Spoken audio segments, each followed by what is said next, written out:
오늘도 저와 여러분이 하나님의 말씀에 귀가 얇아지게 되시기를 주님의 이름으로 간절히 축원드립니다. 오늘은 마가복음 17번째 시간입니다. 무엇에 휘둘리는가 라는 제목으로 말씀 나누겠습니다. 오늘 본문의 구조가 굉장히 재미있습니다. 소위 말하는 샌드위치 구조로 오늘 본문이 되어 있죠. 이 처음과 끝이 한 이야기고요, 가운데 덩어리가 또 다른 한 이야기로 채워져 있습니다. 샌드위치나 햄버거를 먹어보셔서 아시겠지만 빵이 위아래가 똑같지 않습니까? 그리고 가운데 내용물이 다르듯이 오늘 본문이 그렇게 구성이 되어 있는 것이죠. 처음 부분인 20절과 21절, 그리고 마지막 부분인 31절에서 35절까지가 한 이야기고요, 가운데 부분인 22절부터 30절까지가 또 한 덩어리의 이야기로 되어 있습니다. 전형적인 샌드위치 구조죠. 그러나 오늘 본문이 전하는 메시지는 딱 하나예요.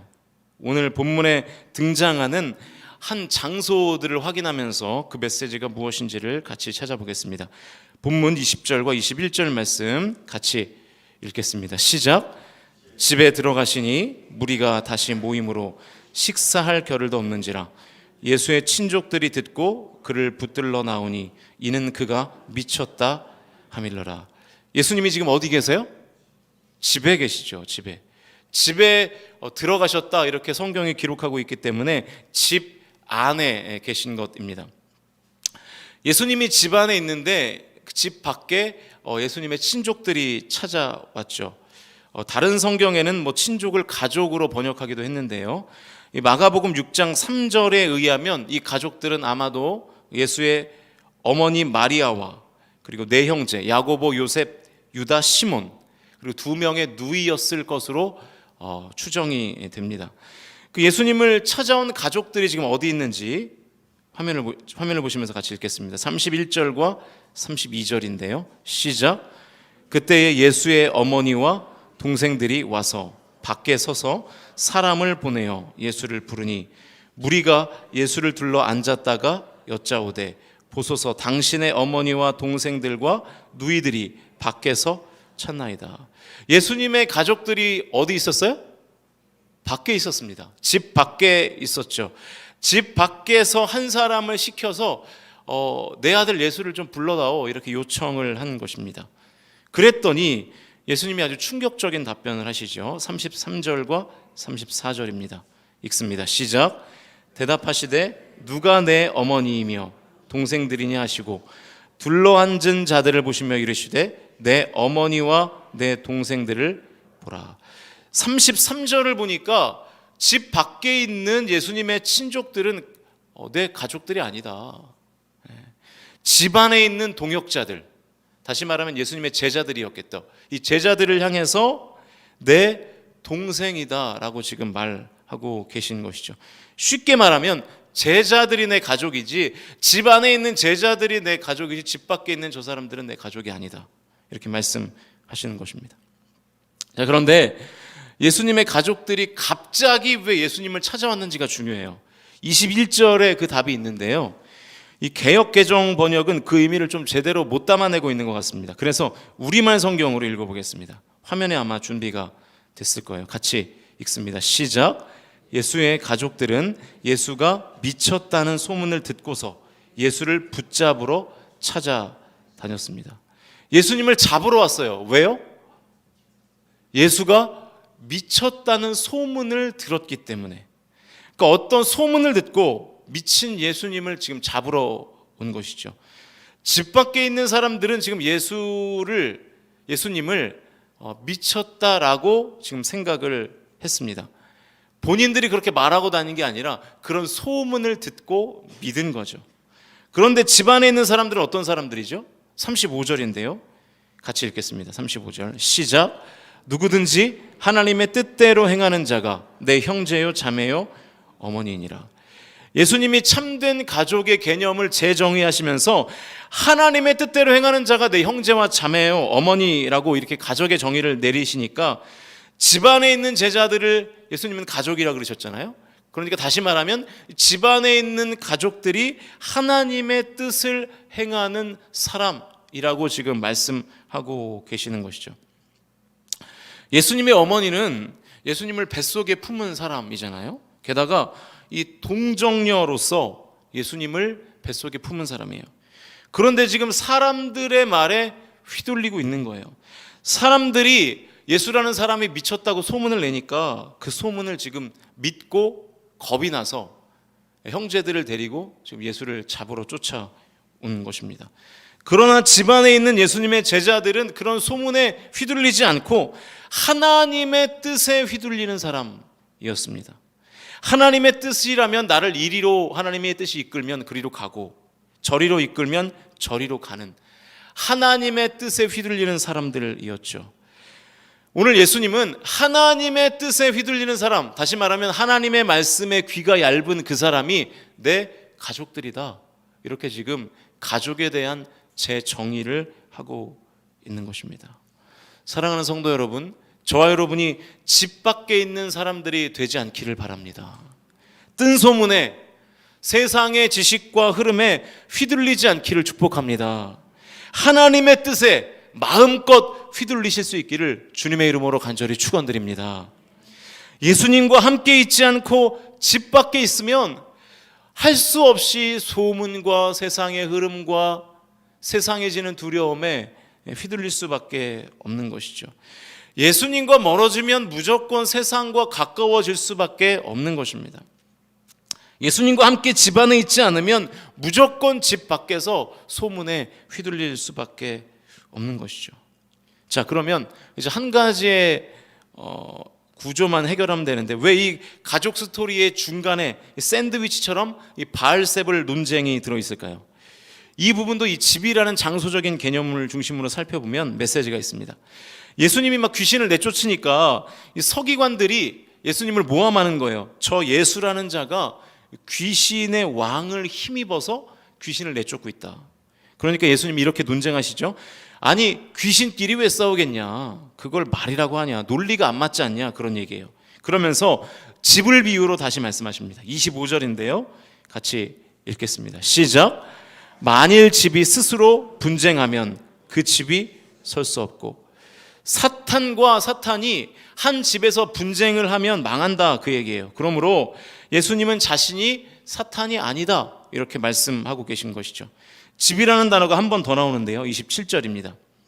읽습니다. 시작. 사람이 먼저 강한 자를 결박하지 않고는 그 강한 자의 집에 들어가 세간을 강탈하지 못하리니 결박한 후에야 그 집을 강탈하리라. 무슨 얘기냐면 집을 강탈하는 사람이 당연히 먼저 집안에 있는 강한 자들을 묶어놓지 않겠냐. 나는 사탄의 집 안에 사는 사탄의 대장이 아니라 집 밖에서 사탄의 집에 있는 것들을 약탈하는, 강탈하는 존재다. 나는 사탄과 같은 존재가 아니다. 결국 나는 사탄이 아니다. 바알세불이 아니다. 귀신의 왕이 아니다. 지금 그 이야기를 하고 계신 것입니다. 그러면서 성령 모독죄를 설명하시죠. 그 이제 25절 뒷부분에 나와 있는 내용인데요. 성령 모독죄는 더 쉽게 말하면 사실은 성령 왜곡죄입니다. 왜곡죄. 하나님을 안 믿을 수도 있다. 하나님을 거부할 수도 있다. 그러나 하나님을 왜곡하면 안 된다.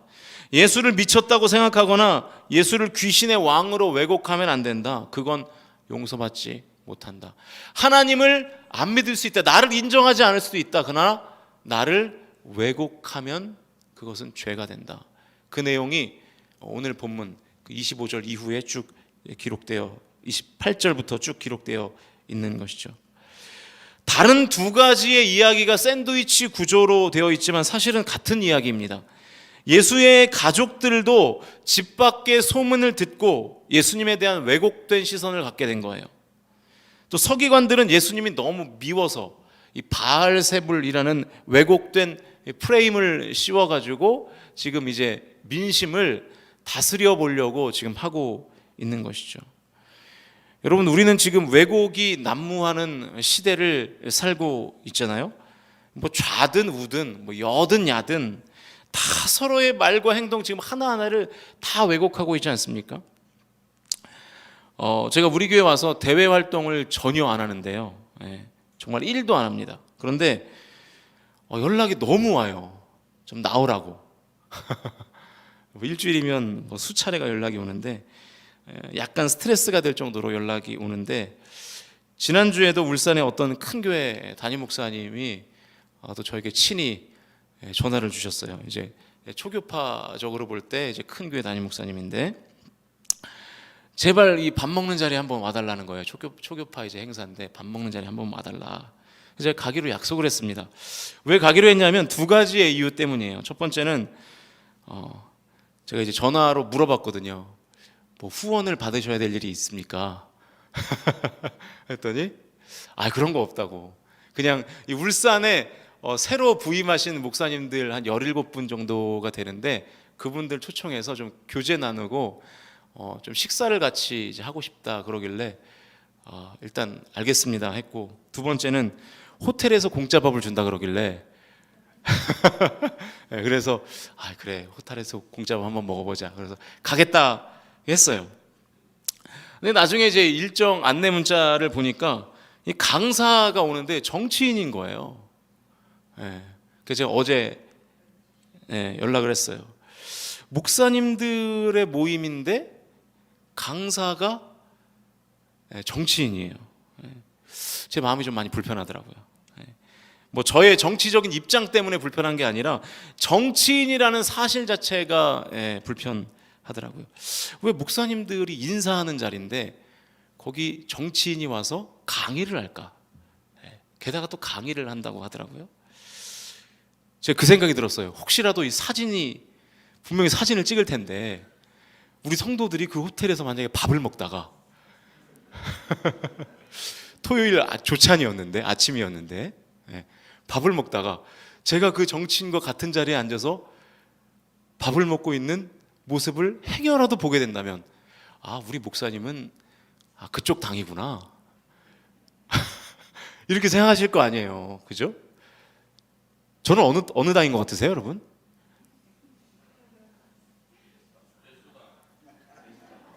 역시 장로님, 제가 그 얘기를 제가 하려고 그랬는데 저는 뭐 예수당입니다.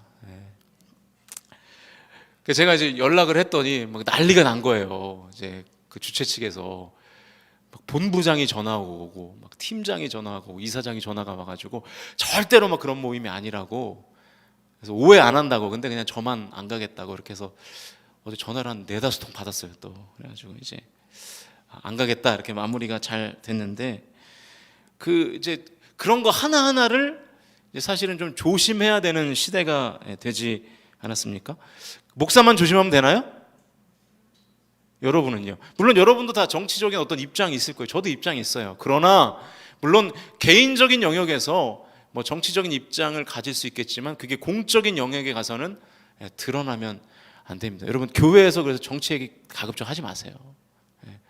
뭐 유튜브 보고 막 이게 막 사실이다 뭐 이렇게 주장하지도 마시고, 교회에서는 그냥 여러분 사는 얘기 하세요. 그리고 은혜 받은 얘기 하시고, 우리 담임 목사님 좋다 이런 얘기 하시고 다른 얘기 하지 마세요.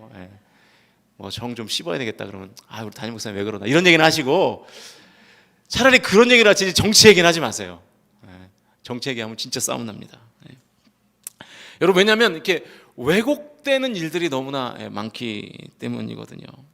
저와 여러분이 소문과 미움으로 인하여 왜곡된 신앙을 갖지 않게 되시기를 주님의 이름으로 간절히 축복합니다. 소문 믿지 마십시오. 소문은 무슨 소문이든지 다 믿지 마세요. 소문은 무조건 과장되게 되어 있어요. 하나님의 말씀을 믿으실 수 있기를 주님의 이름으로 간절히 축복합니다. 여러분, 이렇게 남성들이 군대 갔다 온 얘기들 하잖아요.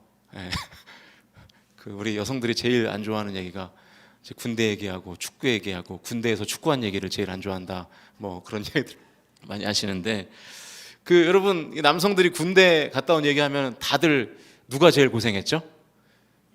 자기 자신이 제일 고생했잖아요. 저도 제가 제일 고생했어요. 막 눈이 막 4m 쌓이는 데에서 군 생활하고. 뻥입니다. 네. 네, 정말 눈이 많이 오는 곳이었는데 뭐 그 정도까지는 아니죠. 근데 뭐 다 우리는 과장해서 왜 그렇게 얘기하지 않습니까? 소문 믿지 마십시오. 이 말씀에 대한 해석에 집착하지 마세요, 여러분. 어디를 갔더니 말씀을 진짜 기가 막히게 풀더라. 그런데 가지 마세요. 여러분, 말씀을 기가 막히게 푸는 데는 인간적인 생각이 기가 막히게 들어간대요. 여러분, 사실은 하나님 이 말씀이 누구의 말씀입니까? 하나님의 말씀이죠. 뭐 제가 우리 교회에서 말씀을 제일 많이 푸는 사람이잖아요. 저는 어떤 사람이죠? 저 인간이잖아요, 인간. 하나님의 말씀을 인간의 얄팍한 지식으로 완벽하게 풀어낼 수 있을까요? 못 풀죠. 여러분, 저도 신학 공부를 10년 했습니다만, 10년도 뭐예요? 뭐 지금까지도 계속 공부했으니까 20년 가까이 했습니다만 잘 모르겠어요. 잘 모르는 부분이 더 많아요. 잘 모르는 부분을 잘 모르겠다고 인정하는 것이 신앙이 좋은 사람입니다. 근데 나는 다 알아. 내가 요한계시록을 풀어줄게. 어떤 난해구를 풀어줄게. 잘못될 가능성이 많아요. 그런데 쫓아가지 마시고, 인간이 하나님의 말씀을 어떻게 속 시원하게 풉니까? 하나님이 속 시원하게 가르쳐 주시면 풀 수 있어도 하나님이 속 시원하게 가르쳐 주시지 않은 말씀을 이 사람이 속 시원하게 풀 수는 없는 것이죠. 우리가 할 수 있는 일은 하나님이 보여주신 만큼만 보는 거예요. 하나님이 보여주시지 않은 부분에 대해서는 모른다고 해야지 맞는 것이지, 나는 안다, 나에게만 주셨다, 그런 일은 없습니다. 여러분, 해석 말고요, 말씀 자체에 집중하십시오. 그것이 왜곡으로 인한 성령 모독죄를 범하지 않는 유일한 방법입니다. 말씀하신 그대로를 그대로 받아들이는 저와 여러분이 되실 수 있기를 주님의 이름으로 간절히 축원드립니다. 여러분, 하나님의 뜻이 뭡니까? 제3 가운데 말씀하신 하나님의 뜻이 뭘까요? 저에게 묻는 분들이 많아요. 저도 몰라요. 여러분을 향한 하나님 뜻이 여러분이 더 잘 알지 제가 어떻게 알겠어요? 다만 제가 여러분에게 가이드 해줄 수 있는 것은 성경에 명확한 하나님의 뜻이라고 말씀하신 부분들이 있어요. 항상 기뻐하라, 쉬지 말고 기도하라, 범사에 감사하라, 이것이 너희를 향한 하나님의 뜻이니라. 할렐루야. 명확한 하나님의 뜻이라고 되어 있는 부분들이 있잖아요. 그 부분만 성경에서 찾아서 형광펜으로 그으면서 신앙생활 해도 절대로 부족하지 않습니다. 근데 하나님의 뜻이 뭘까? 막 쪼개고 잘라가지고 단어 하나에 집중해서 이게 하나님의 뜻이야. 그렇지 않습니다. 성경을 통으로 읽으면서 명확하게 성경이 하나님의 뜻이라고 말한 부분만 여러분이 순종하면서 살아도 인생이 짧아요. 그렇게 사실 수 있기를 축복합니다. 왜곡된 신앙 가지시면 안 돼요. 신앙은 순수하게, 순정으로, 정품으로 하셔야 됩니다. 명품은 다 정품을 원하시잖아요. 그렇죠? 신앙도 명품 신앙이 되셔야 합니다. 그래서 왜곡되면 안 된다는 거예요. 저와 여러분이 소문과 왜곡에 휘둘리는 사람이 아니라 하나님의 뜻에 마음껏 휘둘리셔서 예수님의 진정한 가족이 다 되실 수 있기를 주님의 이름으로 간절히 축원드립니다.